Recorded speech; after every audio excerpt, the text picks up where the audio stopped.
Iron. I'm John Anderson. Meet my co-hosts, Nick Best and Akeem Williams. We're going to have some amazing guests on the show. Buckle up tight, because we're going to be talking about the shit you're not supposed to be talking about. We're going to be discussing anything and everything it takes to become a Legend of Iron. Legends of Iron is brought to you by Muscle Mints. Muscle Mints is the creator of Carnivore Pure Beef Protein Icing. Beef builds muscle, and Carnivore is the world's #1 selling beef protein. And don't forget to try our new Carnivore flavor, Rocket Pop. Oh, damn! Whoa, this is it right here. Wow, this is protein? Delicious. This is too good to be protein. Woo, we about to change the game with this one. You're gonna love it. Welcome to another edition of Legends of Iron. I am John Anderson. With me always, my partners in crime, Nick Best and Akeem Williams. We have got one hell of a show for you today. This guy is just knocking the dick in the world of strongman right now. Just completely, just literally just lighting the place up. We would like to bring to you Mitchell, the Moose Hooper. What is going down, brother? Welcome to the show. Yeah, hello. Thank you very much for having me. Very excited.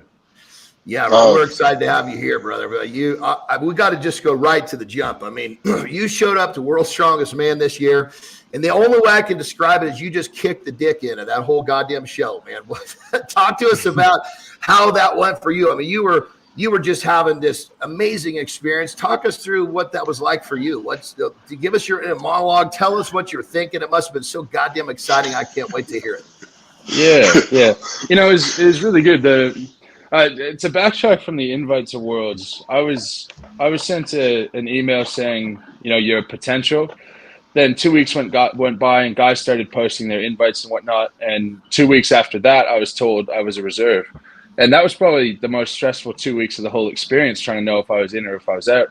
Then a couple weeks after that, I got the official invite, which was really exciting.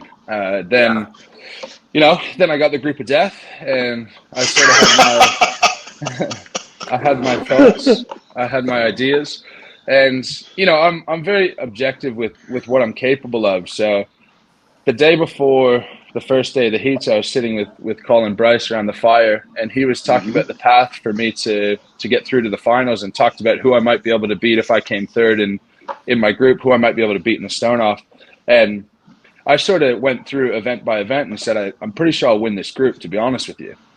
And that came to fruition. And then, you know, my thoughts for the final sort of came to fruition as well, where I never did a truck pull before. I never did power stairs before. I didn't have the ability to practice behind the neck. Yeah, I didn't have the ability to practice. You've never done a truck pull before? No, it's just kind of learning on the spot. Oh my God. So actually, so hold on. All of you listeners out there, please understand what this man just told us. He was competing at the Super Bowl of Strongman, doing a truck pull, and he'd never fucking done the event before. Please understand the challenges this man was up against, and still just, again, knocked the dick in the whole damn contest. So keep going, brother. I'm sorry to interrupt. Yeah.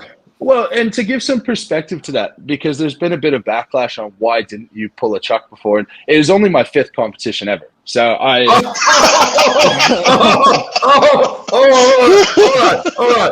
Yeah, I know what that's like.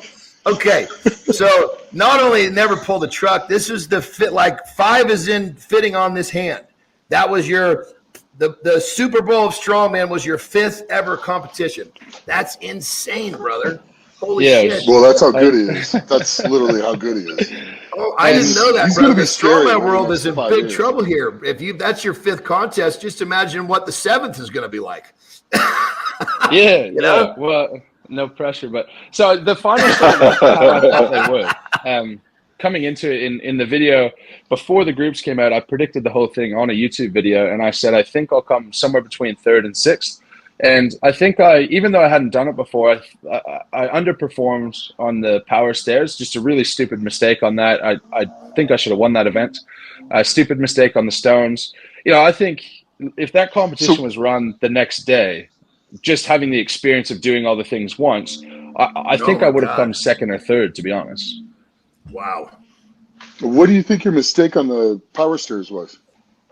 Well, I didn't really realize that you should put the two things. There was a technical mistake, and then there was just a mental error. I didn't think through that you have to have the implement on the edge of the stair to be able to swing it forward. So I got to the seventh stair in first place, and I swung that too far on to the seventh step, and it was right butt up against the eighth step. And I couldn't really figure out, I was a bit tired as well. I couldn't figure it in my head what was going on, why I couldn't do it. So there was that element. There was also the element of I should have just thrown my head back, swung my torso back. Instead, I was kind of literally half curling the thing up. But I think if that was further away from the eighth step, I would have got the next two. And Max, I was up against Max, and he won. And I was not far ahead, but reasonably ahead at that stage. And I think I would have won that event. And that's 4 points there. And I was 2 seconds off of top 5 in the truck pull, and that's 4 points there. Yep. Already you're talking, that's up to the podium. So, No. His truck pull was amazing because he didn't know how to start the truck. I mean, getting the momentum going, and then the first 6 inches is everything. You know?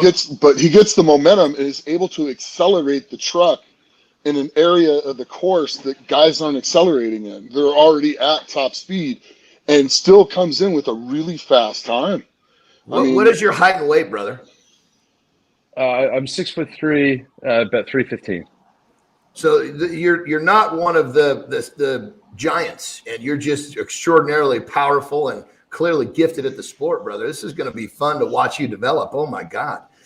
I think the ceiling's certainly high, but Alexei Novikov and Martin Zalisis have certainly paved the way for not having to be massive anymore. Yeah. Wow. So now you didn't have a chance to train the Flintstone lift. No. So you went out there and pressed that from the front. Yeah. And you ended up with like 463, right? No, I did 475 in training, and then I narrowly missed, I think, 470. But I hit the 440, but it just, for whatever reason, it just wasn't feeling right on the day. But yeah, at the gym I'm at, it's just a commercial gym, so we didn't have blocks to do jerks off of. We didn't have pads high enough for me to go behind the neck. So I started behind the neck, and in my first session, I got to 185, 190 kilos, like 410, something like that. And then that felt kind of crappy, and so I backed it down to 315, and I did a few reps. And then one of the reps, I went to drop it back on my neck, and I dropped it too far behind, and it went straight from overhead to the ground. And as soon as that happened, I just kind of said, that's it. Yeah. Wow. So the crazy part of it, and I didn't know. I mean, you had this phenomenal performance, and just for being kind of a newer name in that contest, it was. But now that we understand that you had little to no experience with a lot of stuff you were doing, this makes it much sweeter, brother. Oh my God, your story. No, people don't know. Everybody that saw what's going on, myself included, saw you just fucking just kill it, not understanding the lack of experience that you had with this stuff. This makes it so much sweeter. The story is amazing. It makes it sweeter, but it also stings that if I knew I was going to make it through to the finals, perhaps I would have sought out a CrossFit gym where I could have practiced behind the neck pressing. Perhaps I would have arranged a harness in a truck. But the thing that seems to differentiate me from most strongmen is I sort of have my priorities very clear. And into this prep to World's Strongest Man, it was my 5th contest ever.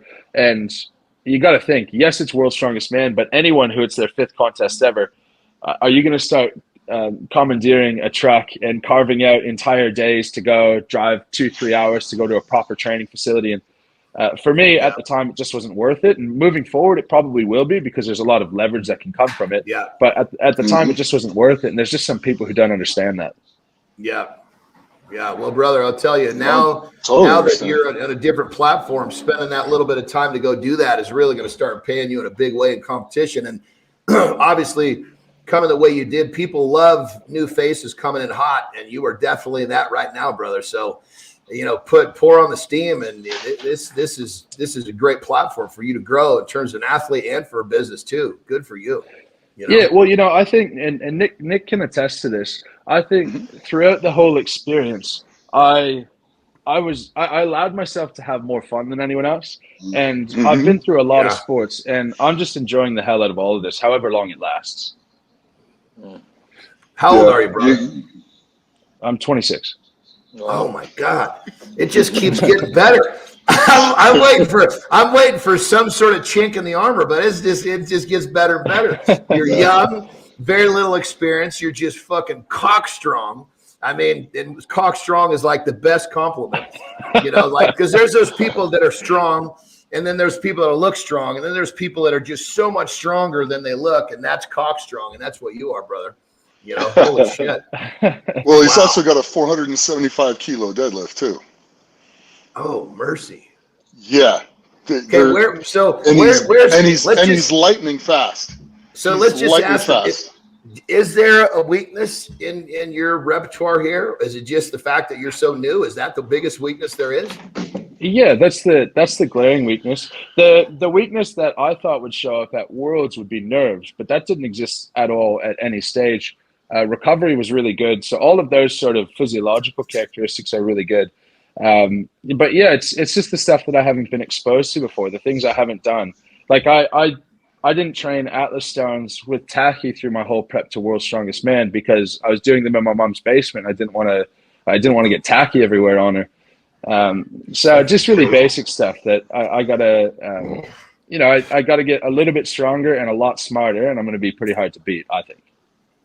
So what do you do? Oh, I mean, I'll obviously agree. you're an elite strongman now, but you mentioned basically prior to this contest, it just didn't make sense to you to drive hours to go find a truck or proper equipment. What do you do? So I own a clinical exercise physiology practice that opens. Okay. Yeah, that opens 3 weeks before World's Strongest Man, so it's actually pretty horrendous timing.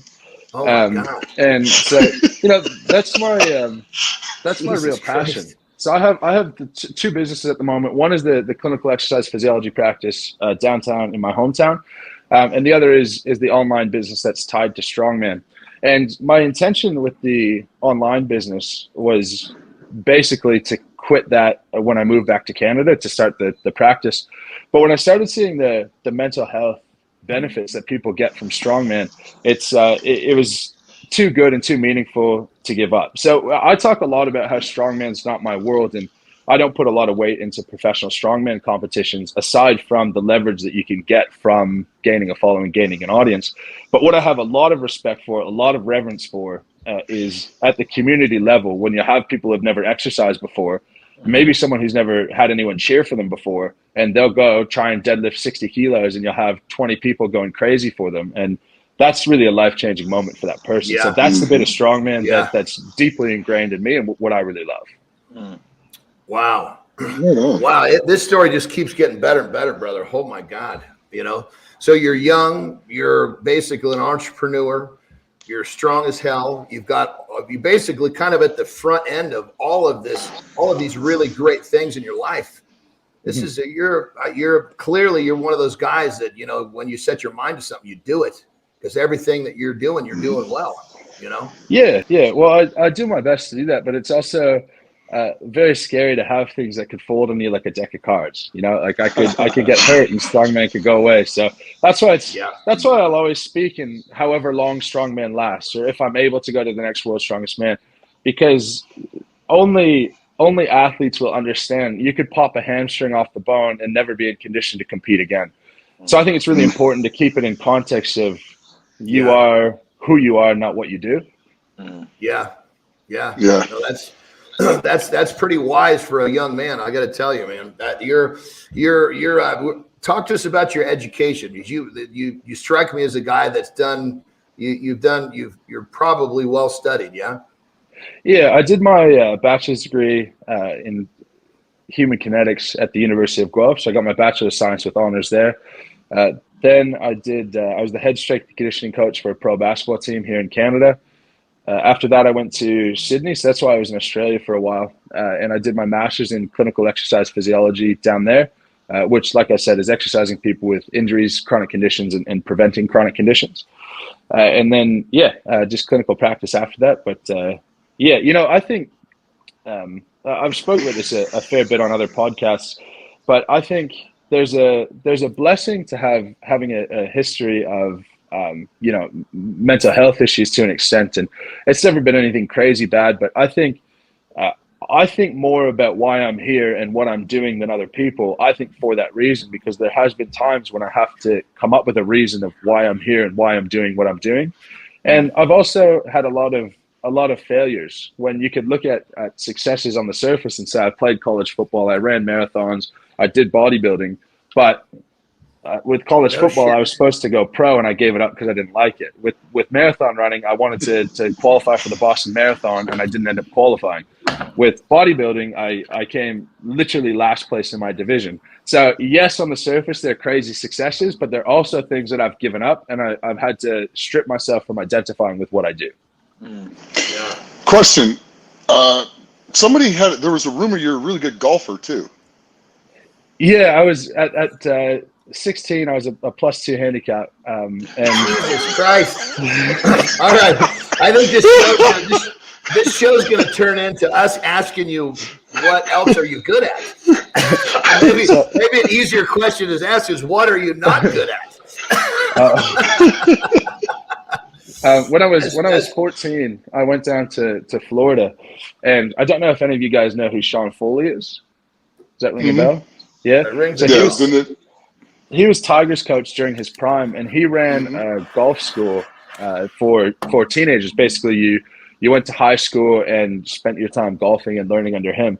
I went there for a week to see if I wanted to do that. When I was 14, I was invited down, and I just psychologically wasn't ready to move away from home and whatnot. But yeah, I very well could be a professional golfer right now if things went that route. Here's the thing. If you take life and you strip it all away, a man wants choices. Choices makes a man happy, brother. You've got choices, right? Oh my God! I mean, you've had so many opportunities. You chose to move on to find something better for you. I got to tell you right now, brother, I'm inspired. I'm surprised in a very good way. I'm so happy that you're on the show, because I'm telling you right now, I would imagine most people like myself, saw you compete, you knew you for a little bit from social media, had zero clue of what the Moose is really all about. And this is really fucking cool, brother. So, talk to us a little bit about your family. I'm assuming you've got to have some sort of a tight unit to be kind of this, I guess, say good at everything. Yeah. Well, to touch on things, I think I'm not good at some things that are much more important than being good at golf. Like, for example, I'm terrible at forgiving people. I can, when I get set on a certain direction to do something, like sometimes spending time with family falls by the wayside. So it's things like that I find that I struggle with, and I'm envious of other people who can strike the balance a bit better. But in terms of my family, I have a fiance that I live with and 2 dogs. She's a veterinarian, and then I have my mom and stepdad. They both live in my hometown. That's where I live at the moment. Then I have a sister, and she's got a fiance. And then my dad lives in my hometown as well. My parents split when I was 4. My dad is very much a blue-collar worker. He did snow removal, grass cutting. Him and I, when I was 4 or 5, we do the every other weekend type thing, and we'd go out and deliver newspapers together. And then from 6, 7, 8, I'd be shoveling snow with him in the middle of the night and falling asleep between driveways and whatnot. Then my mom's done a variety of things, and now she owns a couple of properties. And then, a lot of inspiration I get, and a lot of where I think my mentality comes from. My grandfather did really, really well in the lumber business, and bought a lumber yard from his dad, and turned himself into the major supplier for Lowe's and Home Depot in North America. Wow, man, Nice. crazy, brother. So I think I look at my family situation, and I see my mom's side and my grandpa, and I see what the fruits of your labor can look like. And I see my dad's situation, who's the hardest working guy I know, the sweetest guy I know, but you make a couple of bad decisions, or you present yourself wrong to the wrong people, and it can alter your life very quickly. Isn't that No, the truth? 100%. That's so true. I mean, a lot of times you find the guy who, it can just be one simple thing that can kind of change where a person will end up. But I mean, clearly, with all of what you're talking about and all your influence, you sure took the best of all, because you're quite a creature, brother. I mean that in the most complimentary way possible. Yeah, well, I appreciate that. I think just having the perspective of both sides is my biggest strength. And from even when I was 6, 7 years old, I'd go spend the weekend at my dad's, who lives quite humbly, and then I'd go back to my mom's, who lived in a mansion, and I'd cry to myself at that young, going, why do I deserve any of this? Same thing. I'd go on trips to Europe with my mom, my grandpa, my whole family, and everyone would be having a great time, and it would get to a stage where I just felt like I was been given way too much for what I was contributing. So I've really had that perspective for a very long time. And I always say to my mom, my goal is to try to give back more to people than has given to me. But she's making that job extraordinarily hard with what's been given to me. And then I go through these experiences, and I meet so many incredible people who are so generous and so kind. And it's like this debt that's never going to be repaid. Brother, if there were more people in the world that had your mindset, the world would be a very different place. I mean, Yes, it would. I mean, Yes, what you just said is like, it's kind of blowing my mind in a very good way. I mean, you just don't hear people, especially at 26 years old. I'm curious as to what got you into powerlifting, into strongman powerlifting, because from your background and what you said, it really didn't come from a powerlifting background. So why did you pick up the iron? Well, I always enjoyed lifting heavy. That's probably the consistent thing from when I was 16. If I were to go to the gym, I would tend just to test my 1 rep max literally every single day.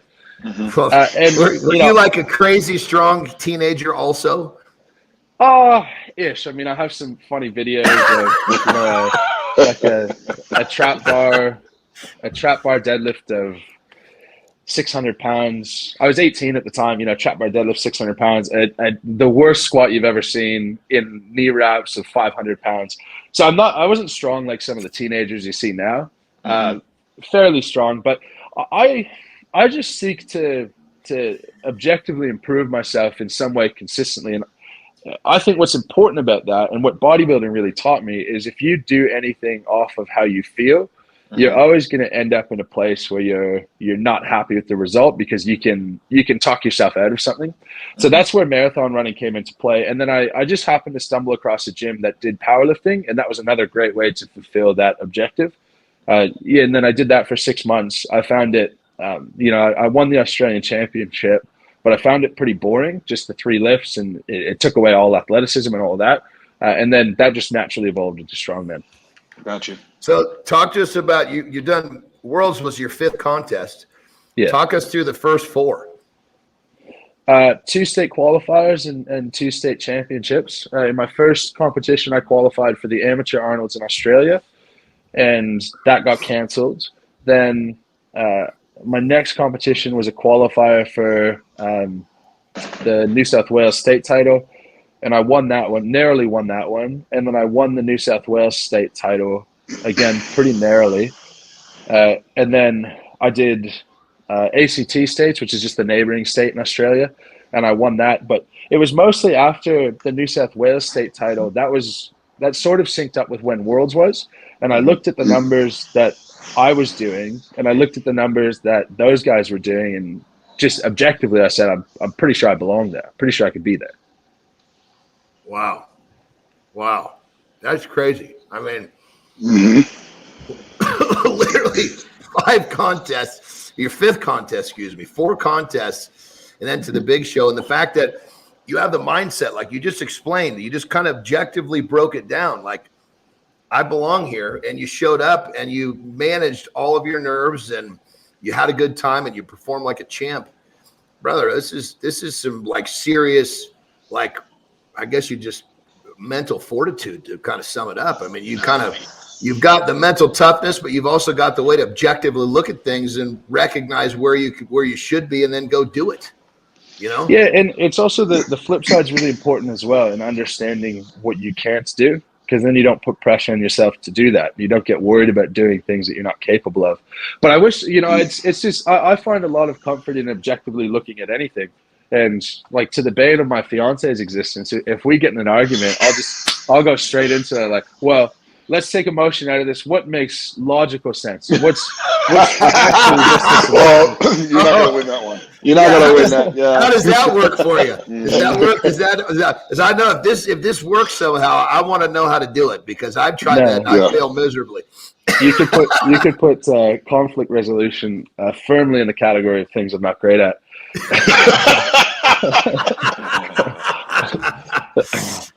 Even the way that you talk, conflict resolution, I fucking love it, man. You'd never know that we're talking to a guy that is, just placed in the top of the world in the strength world. You think we're talking to somebody who just graduated from Harvard or something, Harvard Law. I love it. Well, talk to us about what I'm going to say inspirations, because I'm sure your inspirations probably came from somewhere that I would never guess. Where do your inspirations come from? Just in terms of you being the best you can be, where do your inspirations come from?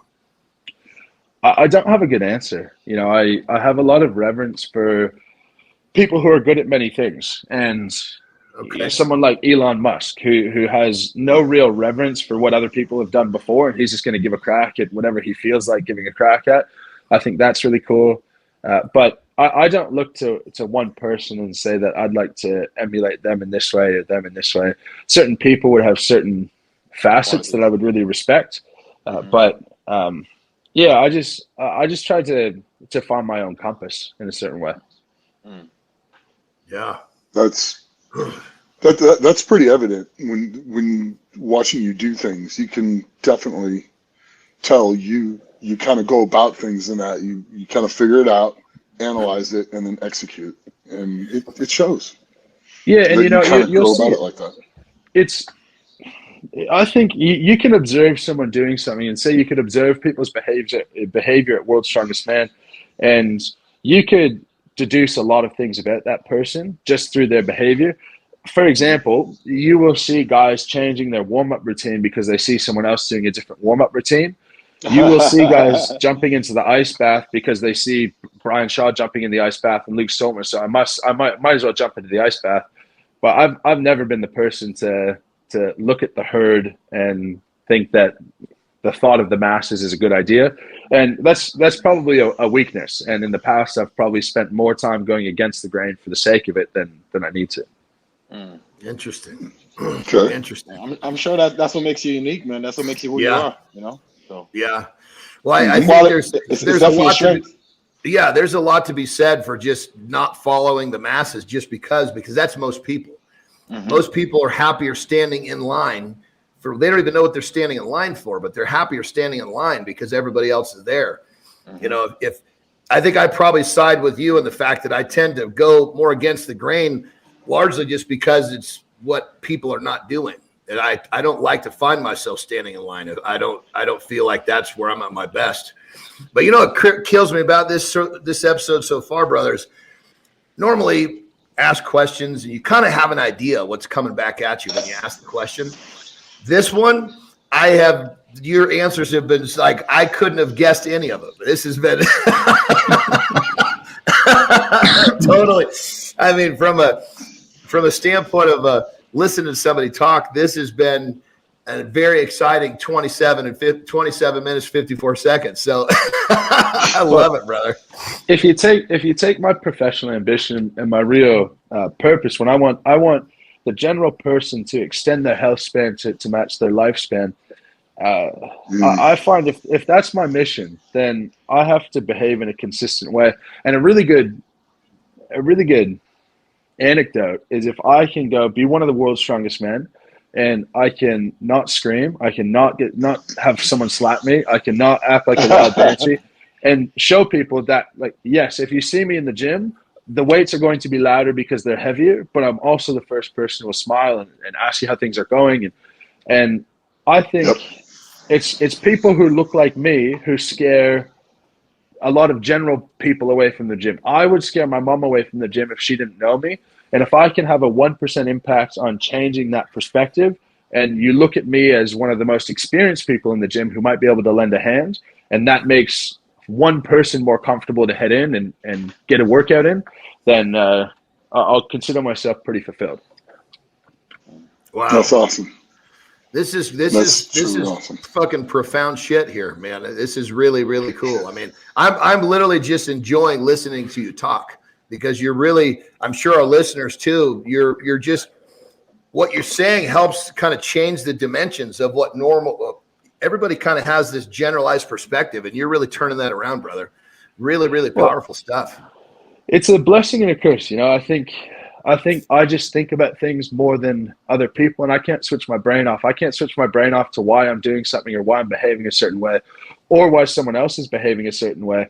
And the positive side comes out when I start talking about my meaning and what fulfills me and my thoughts on certain things. But then you can imagine the flip side. And if something bothers me, my brain will it'll just spin the same way. So, it's a blessing and a curse in certain ways.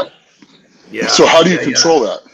Yeah, I'm going to ask. That was right. Took the word right out of my mouth. How do you exactly?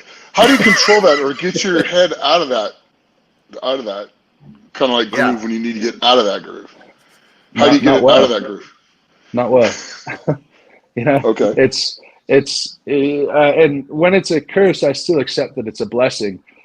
And I've come to grips with the fact that, when my head's spinning and I'm not happy, I'm never going to be the person who doesn't go to work or miss a workout, or, I'm just a bit unhappy for whatever reason. And I've been able to dissociate really well the difference between fulfillment and happiness. So I can accept that I'm not happy, and I can still be content that my life is moving in the direction that I want it to, regardless of if this little thing is bothering me. But I'll still put myself in turmoil for 24 hours at a time. But I can't remember the last thing something upset me for longer than a day. Wow, that's something to say right there. That's pretty cool. That's really cool. Really cool. Well, you've really got a good grip on yourself. That's one thing I'm gathering. You understand who you are. You understand XYZ. You understand the goods and the bad. So it sounds like at 26 years old, you're just kind of at the front end of basically you're going to know yourself so much more in 10 years. I can only imagine to hear your perspectives on life in 10 years from now. Yeah. Well, I think this is the challenge between sounding arrogant and sounding confident, because I could very easily come on these podcasts and talk about everything that I'm really good at, and oftentimes people interviewing want to speak about what you're good at. But if all I did was come on this podcast and say how good I was at golf and strongman and business and this and this and this, and I never touched on these areas that I struggle in, you sound like you sound arrogant, and two, you become extremely unrelatable. And if you're Mr. Perfect, then what client is going to listen to you? What business partner is going to listen to you? You're Mr. Perfect. You're not like me. And I think what I want to portray is, I'm pretty much exactly like you. Yeah. Amazing stuff, brother. Amazing stuff. So your clinic, you just got this started, 3 weeks before World. So now you're 6-7 weeks deep into your business. How's that going? Yeah, it's going really well. It was a whirlwind getting it started. We got the lease, and then I had to get all the equipment, get all the carpet, and I carried that up the fire escape, up 2 flights of fire escape stairs, about 3,000 pounds worth of equipment. So I think that helps me on the loading medleys. But yeah, it was tough though, because Worlds obviously had a natural break in momentum. Mm-hmm. But after that, it's picked up really well, and I'm going to be bringing on my first employee in about 2 weeks' time. So I need some help, which is fantastic. Yeah. So it kind of you told us what it was briefly when you were kind of talking earlier, but give a little more detail. What exactly is your clinic? What do you guys do? So at the surface, it looks like an exercise studio. And Okay. it's using exercise prescription as medicine. Now, this could be medicine for someone who's unwell, someone who has cancer, someone who has mobility issues, who has joint replacement, anything like that. But it can also be for someone who needs a comfortable environment to start maintaining their long-term health. So it's by appointment only, and it's unfortunate because Canada is the only Commonwealth country without this recognized as a form of treatment. And so my big objective is to get this, first of all, expand the clinics. Second of all, go to universities and start getting this in universities taught. And third, going to the government and getting this recognized by our healthcare system, because we're going to run into such an economic issue when we have 30% plus of the population over 60, and they're not healthy enough to take care of themselves. And we got to start working in prevention as much as we work in treatment. So I'll see someone with cardiovascular disease, and I'll see someone with diabetes. I'll see someone with autism. I'll see a teenager who their parents want them to learn to lift weights, anything like that. So that's really the objective, is to match health span to lifespan. Yeah, and the way that you described that, it makes so much sense. But you don't have a lot of people that actually kind of explain it the way you do. And even I love it's preventative. And what you say in the beginning, you said it's exercise prescribed for XYZ. That's so true, and it's so powerful. But somehow, that's just not the way that most of the world views exercise. You know what I mean? No, and it's not the way most of the world views wellness. So I had a client this afternoon who had a Baker cyst, which is annoying, but it's not the end of the world. And he has never exercised in his life before, and his doctor's advice to him was total rest for 3 weeks. And I wonder what that doctor learned at school for them to say that that's the proper, because one, that's not even the proper prescription to treat a Baker cyst.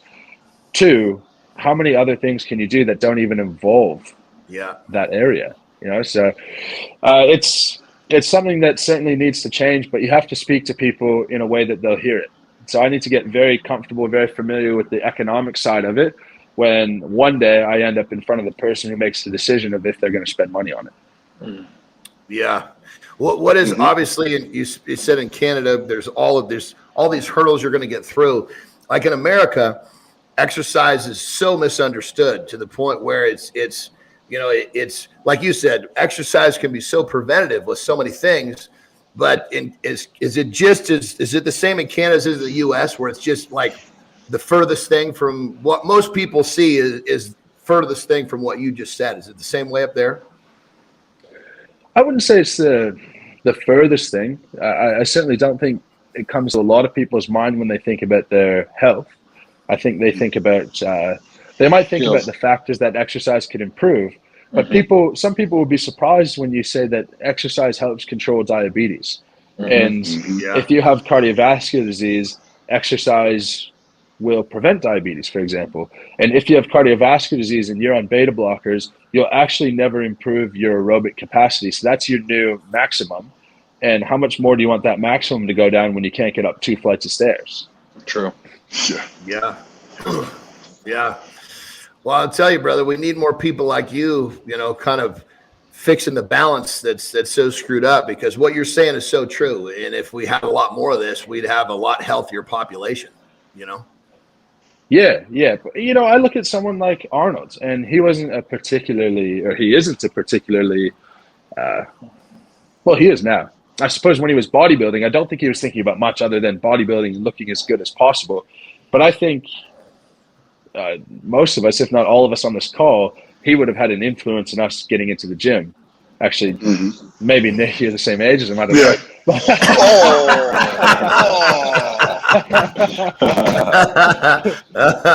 I'm a little bit. I'm quite a bit younger, but okay. His role But I am in getting promoting his role in promoting wellness was greater than anyone else that I can think of. Yeah. I'll absolutely. Yeah. 100% Yeah. He uses platform well, for sure. Speaking of Arnold, talk to us about, you said you had a little go in bodybuilding. Talk to us about that. Yeah, so after I stopped American football, I went from 240 to 300 pounds, and it was not a good 300 pounds. I look at the scale. I distinctly remember thinking, I will never let myself be 300 pounds again. And here we are.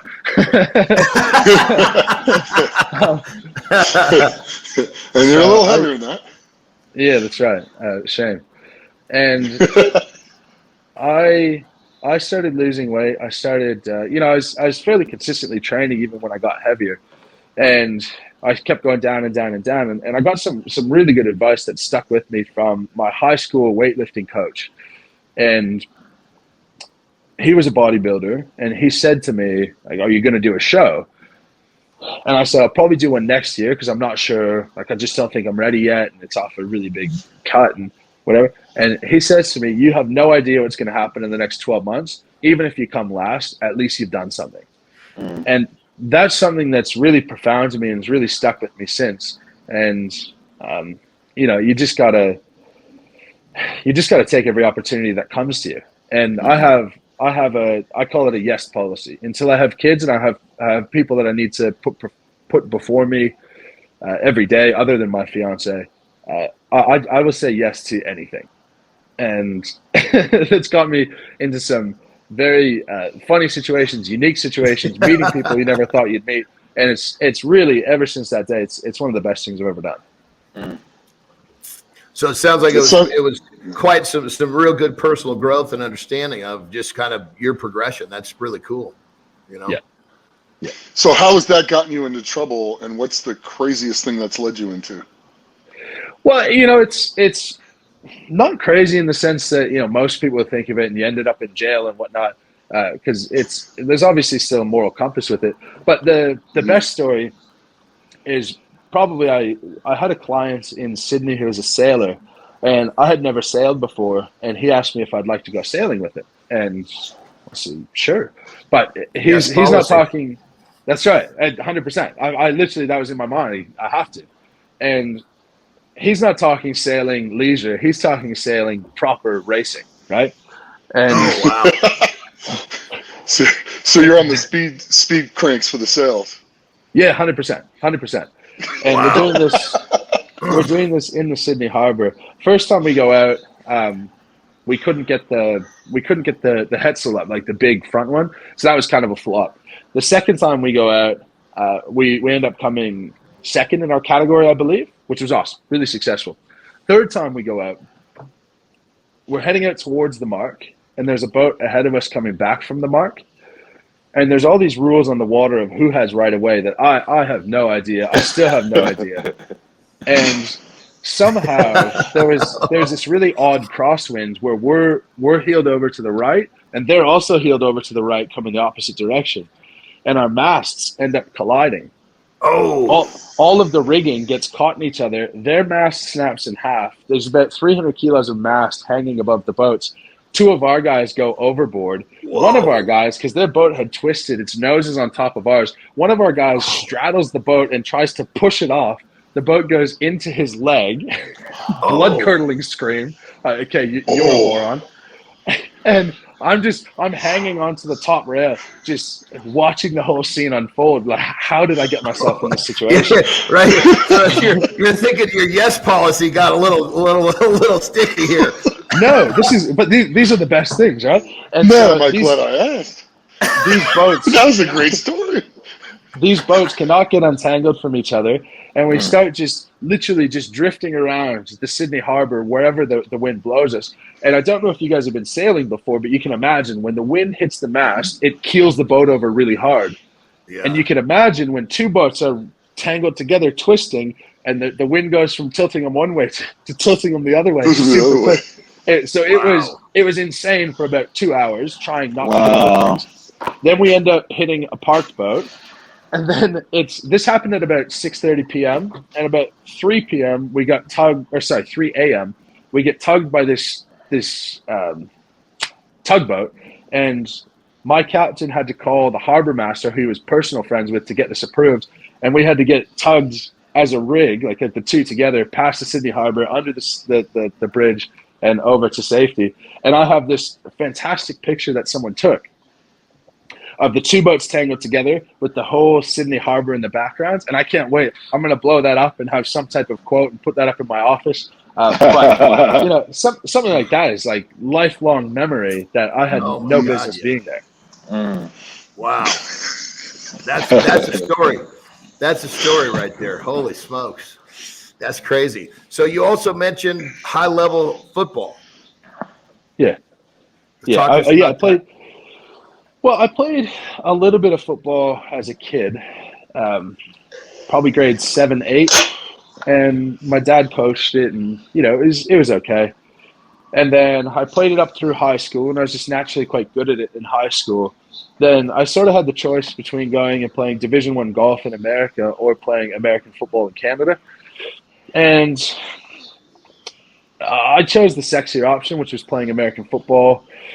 And yeah, I went through training camp. I was a defensive end, and the culture was terrible. It's not the culture at the school I went to. It's football culture where if you're a rookie, we're going to beat you up. If you're this, we're doing this, and it's the initiation. And it's because I grew up with a single mom and a sister and a house full of women, but I have no reverence for the alpha male bravado and I'm tougher than you and smashing your head day in and day out and practicing twice a day and doing all of these. I would consider them to be sort of moronic things. To be able to be one of the boys when I didn't even care to be one of the boys that much. I just wanted to have a bit of fun. And I was also 17 at the time when I went to university. So psychologically, I don't think I was Yeah. ready for the stress of the crowds and the environment. And it helped me grow a lot, but it certainly, if I were to go back and do it again, I probably would have gone back to high school for another year. But I think if I reflect on most of my life, I'd said I wish I would have done that slower, but then I probably wouldn't be where I am today. Yeah. Yeah. Wow. So you actually were playing university level football at 17. Yeah. Wow.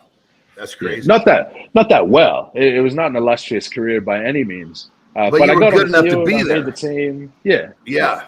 Yeah. I mean, a lot of 17-year-olds would, that's myself is a perfect example. Shit, I didn't even have hair in my nuts yet.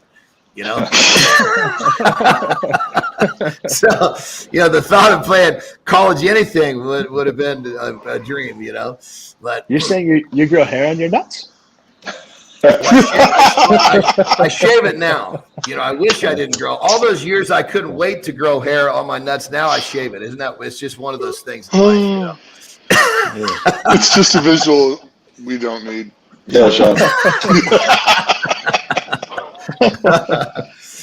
Now I'm going to go to the gym and I'm be thinking about your hairy nuts, man. Well, don't worry, they're not hairy. Doc. I think I shave them. They're not hairy now. She's out of the shower. Well, that was the worst. That was the worst part. When you're a fucking junior in high school and you're the only fucking guy that doesn't have a single fucking hair in his dick. That's the problem. That's the issue. I don't even know how we got on this topic. I don't know. That's a good question.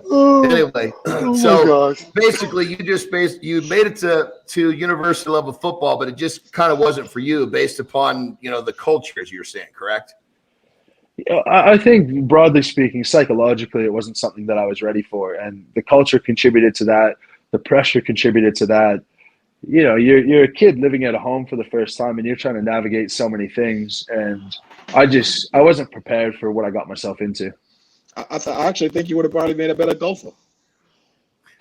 Yeah. The golfing part is crazy too. I mean, can you pick up a golf club and go play fairly well now?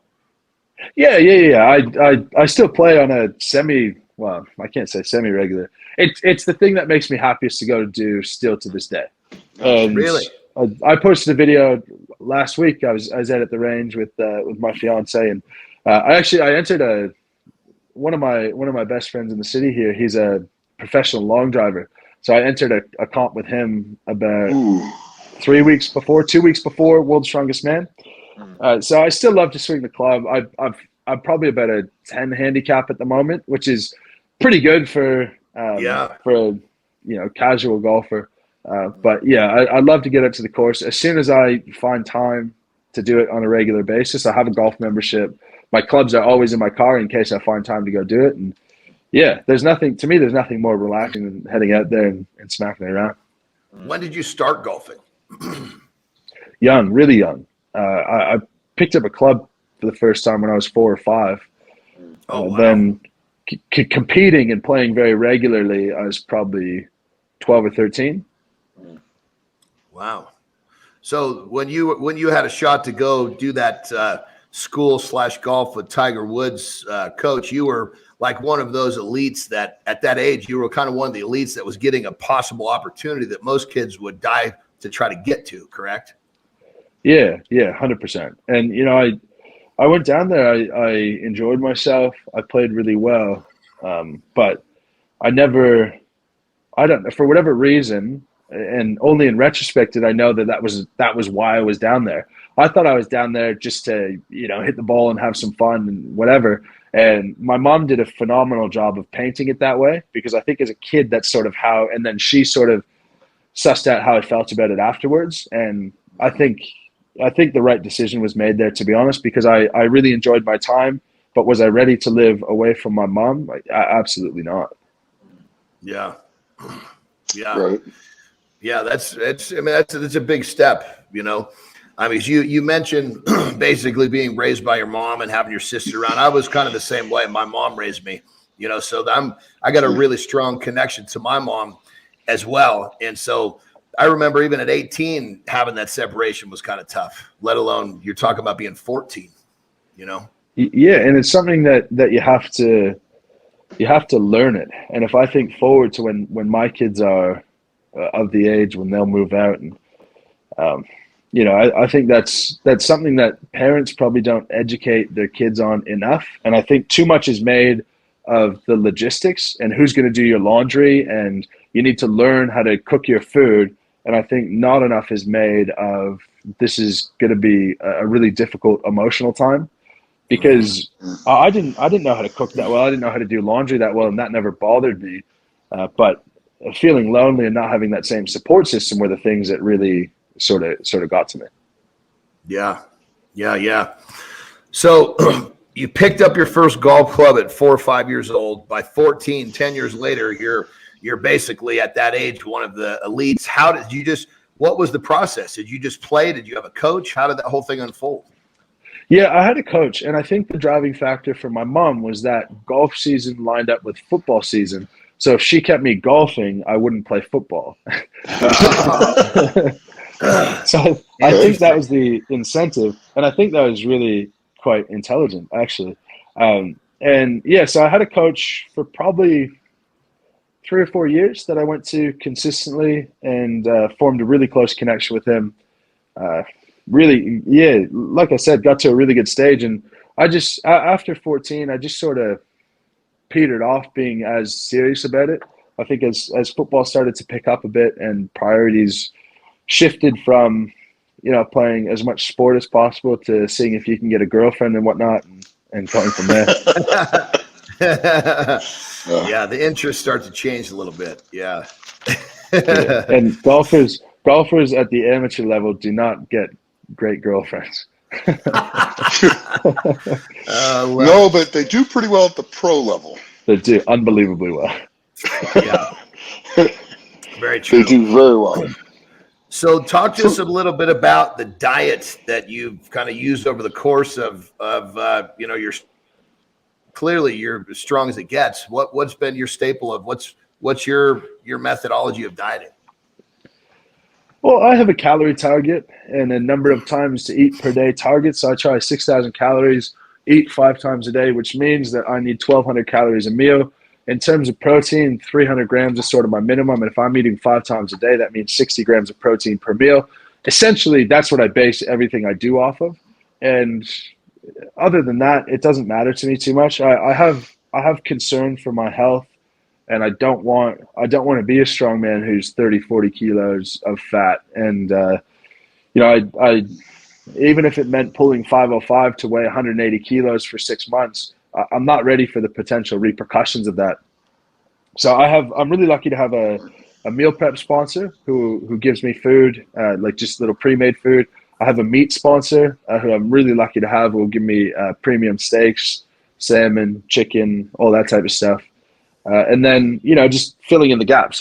Going out for food is one of the things that I enjoy doing the most. So I'll go out for food probably 3 times a week with my fiance, with friends or whatever. And then, just fill in the gaps and sort of 80-20 rule in terms of keeping things as healthy as possible. So when you go out to a dinner, what's your favorite thing to order? What's your favorite meal when you're ordering at a restaurant? To be honest, food when you go out is heavy in macros, but very light in micros. So I don't treat going out as a meal most of the time. I'll order a meal, but I'll usually eat before I go so that I don't have to worry about what I'm having there. And it's really sensible stuff. I love chicken club. I love like chicken burger.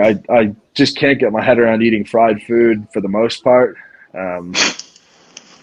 It's not an interesting answer. I apologize for that. Just chicken Caesar. That awesome. Brother, you've given us so many interesting answers. You could be throwing bricks for the rest of the show, and we're in good shape here. Sure.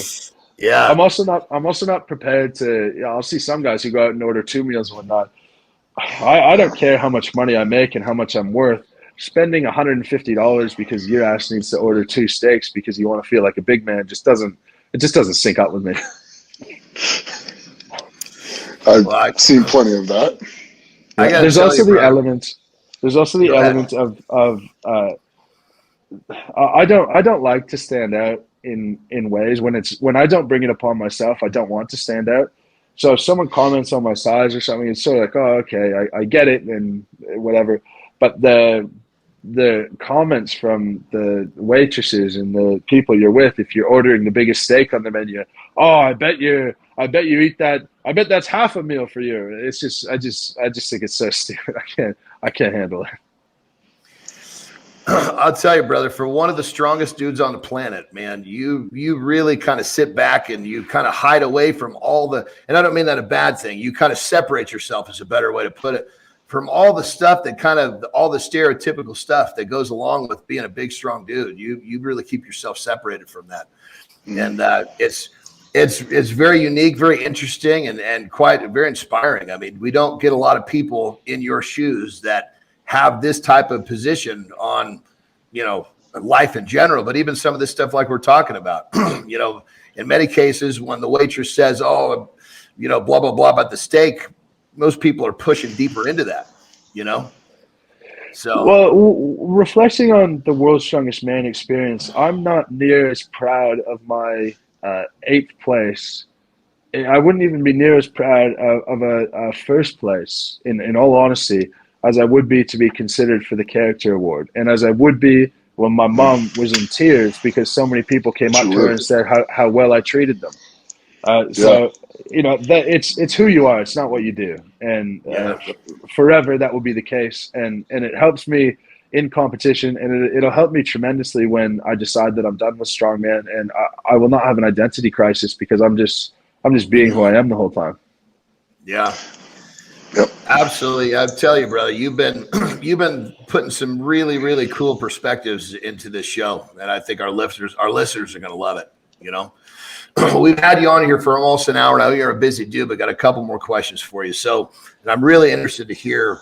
Oh, you fire away, Nick. Go ahead. Okay. So, are you going to go to Glasgow? Is Glasgow for the giant show for the deadlift championships? Deadlift is Cardiff. Is where? In Cardiff. Okay. Are you going to that? And if you are you going for the 505? And what are you going to change? What do you think the difference is going to be between pulling 475 and 505? Because you pulled 475 pretty easy. Very easy. Yeah, you'll enjoy that story as well. I'll tell you that in a second. I'm going. Yes. Okay. I believe that I have the best chance to pull 505.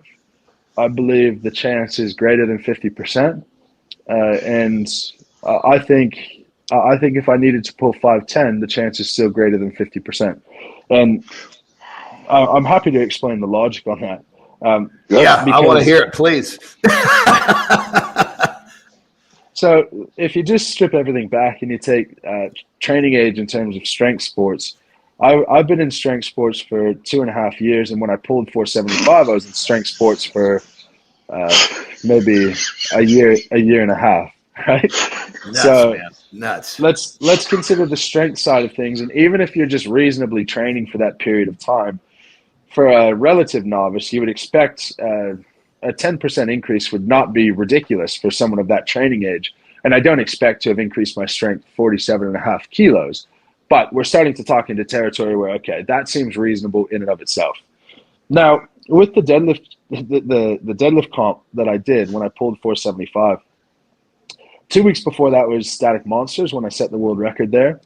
And a week before that, literally 6 days before, someone messaged me and told me that the reason I wouldn't get invited to World's Strongest Man, I would never get invited to World's Strongest Man, is because I couldn't squat enough. And I took that as a personal challenge to go squat heavy. So I had no experience in reps, and I said, at Worlds they squatted 317 for reps, so I'm going to squat 350 for reps and send the video to this person. And so I squat 350, and I come up once. And if you've used reps before, you know that you need to get used to them. You can't just kick into them and assume you know what you're doing. So I go down into the hole. I go to kick out, and my knees extend too early, so my ass kicks up. And I complete the rep, but I lose my balance backwards a bit. So I take a step back with my right leg. My left hamstring tears. Okay, minor tear, but it tears. The rest of the week I was limping around, and I had Static Monsters 6 days after. I tweaked it on the log clean at 140 in warm-ups, 300 pounds for American people. And then I proceeded to pull the 485, which is a world record at the time, 18-inch deadlift. And my hamstring still went 100%. And I knew that I had this deadlift 2 weeks later. Now, the intention with the deadlift, the max deadlift when I did 475, was it was a charity event, and the person wanted me to come break my Australian record, which I had set 3 months earlier at 435. So my goal was to lift 440, and my utopia would be to lift 1,000 pounds, which I tried the 3 months earlier, and it was a failure. Yeah, it wasn't really that close, to be honest. And the biggest challenge with that 2 week period and with the lead up to the deadlift championship there is the night before we had a scheduled work party. And this was on a boat in the Sydney Harbor, just having a great time. And it was our Christmas party. So it's sort of the biggest one of the year. And so I told my fiance, I said, look, I've got the comp tomorrow. I've pulled 435 in training. I know I have 440. I just can't go in as a disaster. So what I'm going to do is the boat party starts at 1. I'm going to drink from 1 to 6. And then, I'm cutting it off. I'll start recovering, and we'll get to bed at a reasonable time. Fast forward to 11:30, and there's a video of me dancing around with a tray of tequila shots. And then comp kicked off at 9 a.m. the next morning. So I got up that morning. I didn't feel horrible. I didn't feel 100%. Didn't feel horrible. I was riding a motorbike at the time, so I put my duffel bag on my lap. My missus was behind me. We ride the motorbike 45 minutes out to the competition. I get there, and warming up, they have no deadlift bars, so I warm up on a stiff bar, and it was what it was. It didn't really bother me. Stiff bar and bumper plates, and my attempt selection was 400, 440, 455. So I could have 2 shots to break the record if I'd missed 440, and I had a chance to go 1,000 if I had a good day. So we make it through. I lift 400, lift 440, lift 455. And after 455, I looked at the promoter, and that was the last lift of the comp. And I told him, I think I'm good for more. And Makarov had pulled 475. So I figured I'll give a crack at 475 as well. Why not? And he says, how much time do you need? And I look up at the clock, and I believe it was 53 minutes past the hour. I said, I'll go on the hour. So I had a 7-minute rest. In terms of neurologic recovery, you're talking you need 20 minutes to get back to baseline after a heavy lift like that. So a few minutes later, I going to the bar, I had a idea in my head, and I always give myself a percent chance. And I thought, there's maybe a 30% chance that this happens. And then I pulled it up, and if you watch the video, the reason I hitched it so hard is because my back popped halfway up, and I didn't want to let it go. So it would have been a little bit smoother if not for that. Then I had briefs on that were 4 sizes too large. So the briefs were literally just a formality sitting there. So I have some better briefs coming. But you take all of those factors and you think, I was in a room of 20 people. I was a bit hungover. I had briefs that didn't fit. You give me another 12 months of strength training experience and you put me in a room of 10,000 people screaming. All of that tends a reasonable person to believe that I'm at least capable of it, whether I do it or not. Yeah, I'd have to agree with that. Yep. I'd have to agree with that. Wow, brother. Well, it's going to be exciting for sure. Very exciting. It's absolutely amazing to know you haven't been training like training like this for 2.5 years. Strength training. That's like the tip of the iceberg. Yeah, and to be clear, training for strength sports. Before that, my last thing was running marathons. I still trained. I still lifted weights. I'm not built in a lab. There was still a big training history to get here. Yeah. So what's your VO2 max then? My VO2 max? Yeah. At the moment, it wouldn't be very good. Well, when you were doing marathons, what was your VO2 max like? It was never anything crazy. I had it tested at university. That was after I was done early in my strength career, so it would have been closer. I was never someone up in the high 50s, but I got myself to, I would imagine, I got myself in the low 50s in my best shape. So my last marathon, my best time was 3:24, but I was in much better shape than that in my last marathon. And I was just a total moron about it because the first half I ran in, I believe it was an hour 23, which put me on pace for a 2-hour 46 marathon, and I needed to run 3:05. And at the 32-kilometer mark, my hamstrings and quads were cramping, and I blew myself out. So I think I was capable of running 3 hours and 5 minutes. But yeah, probably low 50s. Wow. That's amazing. There's been a lot of wows on this show. I don't think people are really going to truly understand what a freak of nature and like just an unbelievably genetically gifted person you are, and the fact that you have the work ethic and everything else to go with it, which is why you're here, and the intelligence also, because you have to be pretty smart to get to where you've gotten, especially as quickly as you've gotten there. And I just find it utterly amazing, which is why I keep shaking my head and laughing. And I got nothing but respect for you. 100%. I mean, as soon as you started talking in the beginning, I was like, okay, we got something different going on here. It was very recognizable, very quickly, So very cool. Well, I hate to say this, brother, but we're probably going to have you on here many times because you are a hell of a lot of fun to talk to. And with the fact that you're just getting started in your strength career, I mean, every year that goes by, you're going to flip something. You're going to flip something else on its head. We're going to have you back on so you can tell us about it. So here's a question for you. And so if you're 26 years old, so you're not that old, but let's just say that you had the ability to get into a time machine and travel back in your own life, in your lifetime, and you as you are right now could go give yourself one piece of advice. How far back in your life would you go, and what would you tell yourself? I tend towards the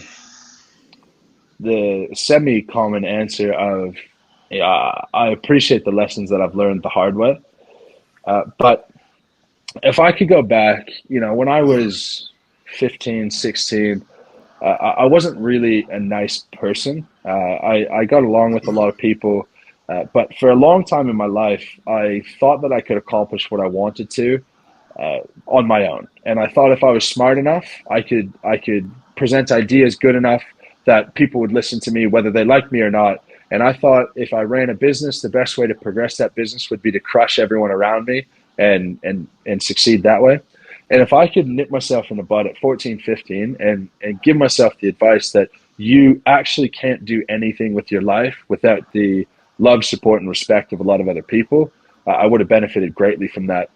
Because, in high school, I was valedictorian, which in Canada is basically you have a certain grade average, and then it's a student vote. And I won that, but I also never went to a party because I didn't really want to be friends with anyone. In university, I would very rarely go to a party, very rarely go to the bar because I was more interested in training for whatever I wanted to or studying, and I didn't really see the value in building relationships with people.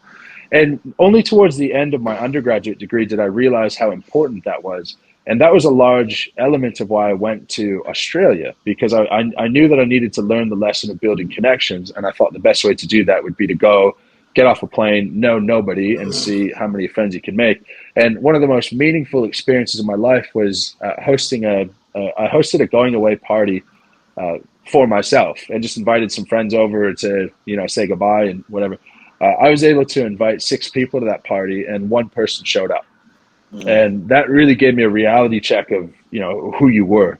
And I spent 4 years in Australia. That's what I accomplished in 22 years in Canada. Obviously, that's not everyone who cared about me, but that's certainly everyone who showed up. Then I spent 4 years in Australia, and my fiance and I, we had an engagement party when we left. And in the throes of COVID, we had about 30 people cancel, and the party had about 70 people there, none of which were family, and all of which I would consider very close friends. And that's a personal growth that I wish I learned much earlier, but something I'm forever grateful for learning at all. Nice. Again, wow. All of your answers bring that wow factor. It's I got to tell you, it's fun to hear you talk. You bring some really, really cool shit to the table. So last question before we cut you loose, brother. You've been here. We really appreciate your time. You're only 26 years old, and I can only imagine what you're going to do in the next 10 or 20 years. I mean, look what you've done in this lifespan of only 26 years. So what was that? No, go ahead. Okay. So anyway, you're going to accomplish so much more. And when you do what you do, it's going to be, I'm sure, quite amazing, just like what you're doing now. When it's all over, what do you want to be remembered for?